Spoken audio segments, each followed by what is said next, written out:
Então, vou falar um pouquinho sobre o assunto. Tudo bom? Esperar o pessoal entrar um pouquinho.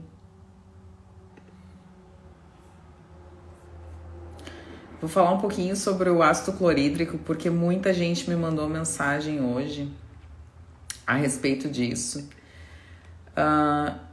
E eu acho que seria interessante que a gente falasse um pouquinho sobre isso, até para que a gente possa... Deixa eu só travar meu computador aqui, peraí. Tudo bem? Boa noite. Vou esperar o pessoal entrar. Eu anotei algumas coisas aqui. Deixa eu colocar aqui. E aí eu vou falar um pouquinho sobre isso. Tudo bom, Suzana? Deixa eu dar oi para todo mundo aqui. Não ia programar essa live, mas vou fazer. Porque eu quero falar sobre o ácido clorídrico que eu tinha postado hoje. Vou deixar aqui para que a gente possa falar um pouquinho. Bom, então assim, o que eu acho importante, tá? Eu anotei várias coisas porque muitas pessoas ficaram com muitas e muitas dúvidas, tá? E eu acho que a gente tem que falar sobre isso. A deficiência do ácido clorídrico, ela é muito importante, por quê? Porque muitos pacientes que têm deficiência de ácido clorídrico, eles têm vários sinais, sintomas e doenças que muitas vezes as pessoas não sabem que são referentes também a isso. Nenhuma doença tem uma causa única, eu acho que isso é muito importante que a gente diga. Mas a somatória dessas causas tem e levam a quadros de doença e a quadros de sintomas que muitas vezes são subdiagnosticados ou não diagnosticados. A deficiência de ácido clorídrico, ela é muito importante porque ela pode levar não só a doenças autoimunes, por exemplo, a desbalanço da microbiota intestinal, a piora da permeabilidade intestinal, aumento dos marcadores inflamatórios. Por quê? Porque a gente tem muitas toxinas que estão relacionadas a esse tipo de alimento, a esse tipo de produto alimentício que a gente coloca, a água. E o ácido clorídrico, ele é muito importante para isso, para fazer com que a gente tenha essa higienização, essa esterilização do que a gente come através, e o que a gente bebe, enfim, e o que a gente coloca para dentro do corpo através disso.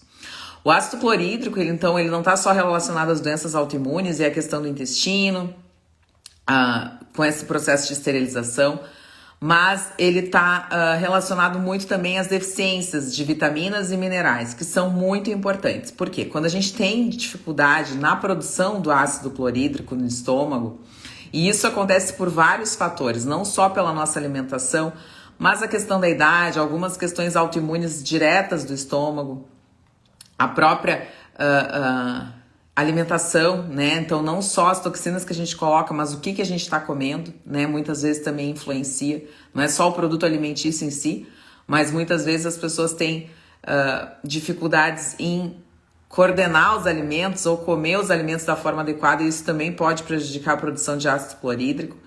A idade é um critério também, mas isso também influencia as deficiências de vitaminas e minerais. Então, quando a gente tem deficiência de vitamina e mineral, isso pode influenciar diretamente a produção do ácido clorídrico. Por quê? Porque é um processo de mão dupla. Se a gente tem baixa produção de ácido clorídrico, a gente vai ter uma dificuldade digestiva, principalmente de proteínas e gorduras, porque na natureza proteína e gordura sempre vem junto. E essa proteína, principalmente as proteínas de origem animal, elas são o alimento mais completo, com maior biodisponibilidade de nutrientes. Então, isso vai prejudicar essa digestão, que vai prejudicar, consequentemente, a absorção desses elementos. E também a gente vai ter um prejuízo não só na questão da absorção e na digestão desses elementos, mas esses elementos vão prejudicar a formação do ácido clorídrico. A gente não vai ter formação adequada do ácido clorídrico por falta desses elementos. Então, é uma via de mão dupla.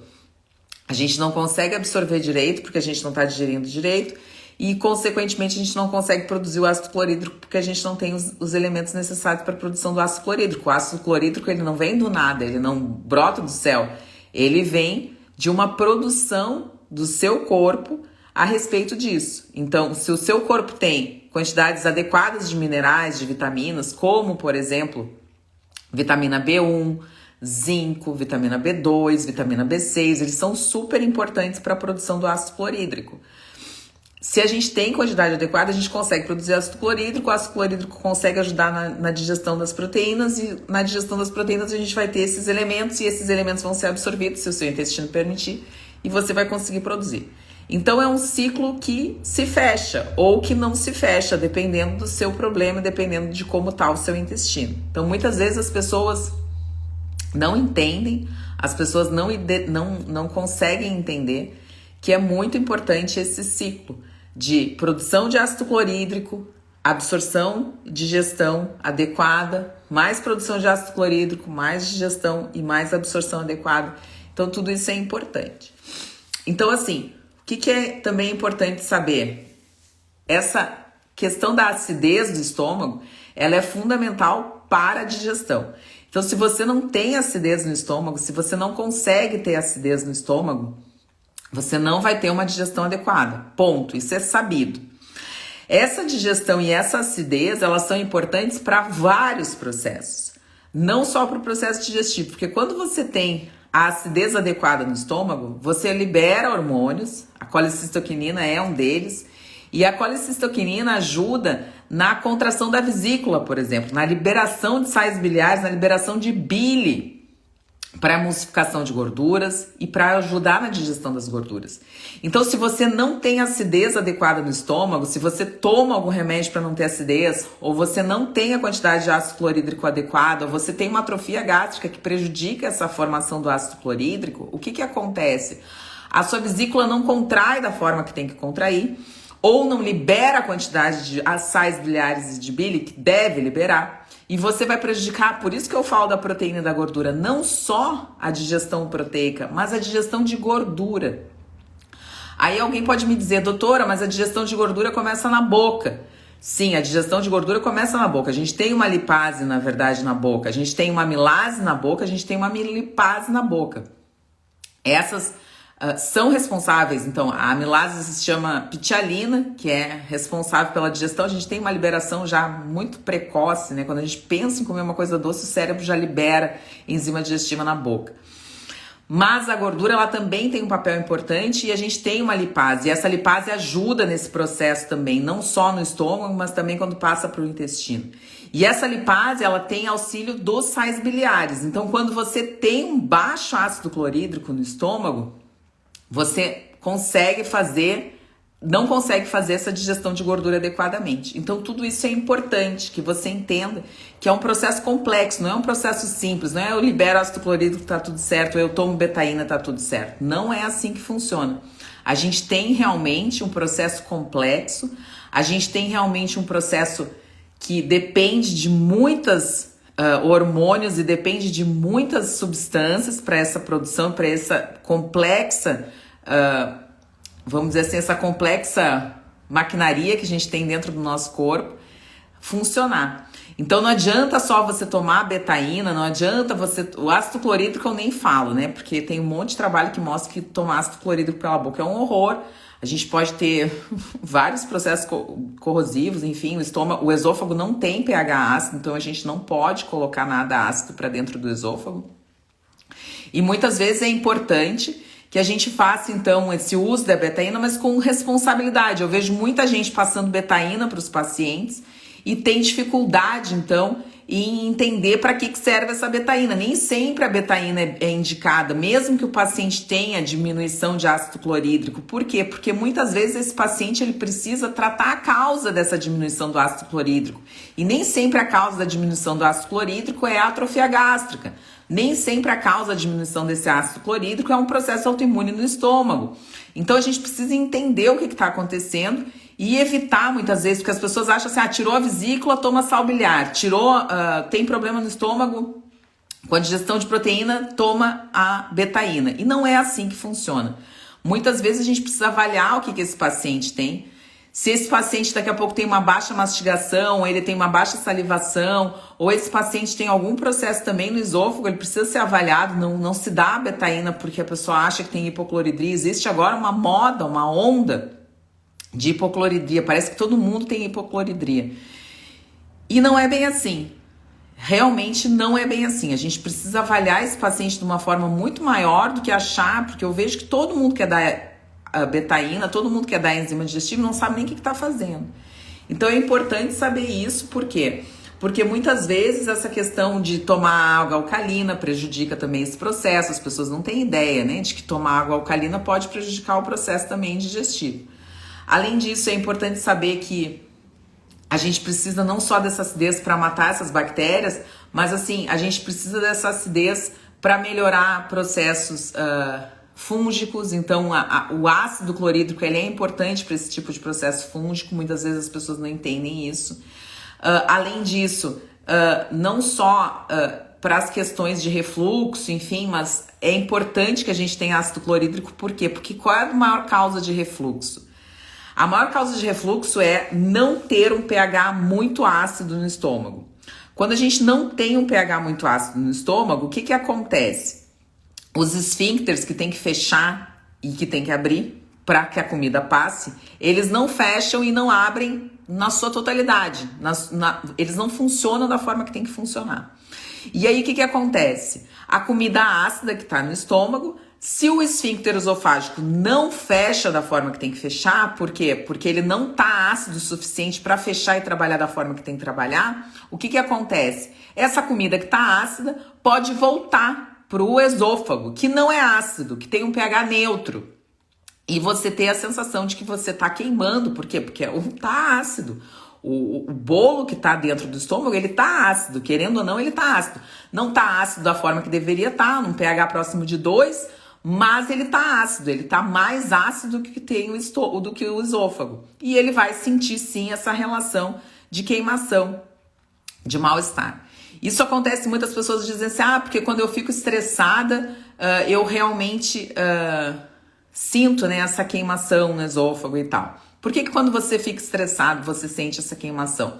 Primeiro, porque o esôfago ele é super importante, a produção do bicarbonato, e existe uma produção de bicarbonato no esôfago, o cortisol faz parte disso. Então, existe uma regulação hormonal, eu falei isso antes, né? Existem vários hormônios, existe uma orquestra muito bonita e muito perfeita da produção de hormônios. E o cortisol atua nisso, e ele pode fazer com que a gente tenha menor produção de bicarbonato. Então, qualquer tipo de alimento que fique ali já vai sim, ter uma relação muito pior, né? Em relação aos sintomas, porque a gente vai sentir muito mais quando a gente tem, então, diminuição da produção de bicarbonato a nível esofágico. Então, essas pessoas, às vezes, já têm dificuldade, já têm patência, não patência desses esfíncteres. O que é patência? O esfíncter funcionando adequadamente, aí ele sente mais essa questão. Uma outra coisa que eu acho importante que a gente fale sobre o ácido clorídrico, eu anotei muito aqui, né?